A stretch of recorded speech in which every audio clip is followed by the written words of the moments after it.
4-5 bread ഇരിപ്പുണ്ടെങ്കിൽ bread വെച്ചുണ്ടാക്കാൻ എടുക്കാൻ പറ്റിയ നല്ലൊരു പിസ്സ ഉണ്ടാക്കി കാണിച്ചു തരട്ടെ. വൈകുന്നേരം കുട്ടികളൊക്കെ സ്കൂളിൽ ഇട്ട് വരുമ്പോൾ പാത്രം കാലിയൊക്കെ എന്നത് കാണത്തില്ല കേട്ടോ.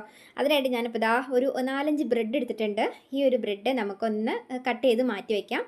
പിന്നെ നമുക്കതിനകത്തേക്ക് ചേർക്കാനായിട്ട് ഇതുപോലെ ഒരു ക്യാരറ്റും അതുപോലെ ഒരു കുഞ്ഞ് നല്ല പഴുത്ത തക്കാളിയും ഒരു ചെറിയൊരു ക്യാപ്സിക്കം ഇല്ലെങ്കിൽ എരിവ് കുറഞ്ഞ് പച്ചമുളക് മതി കേട്ടോ.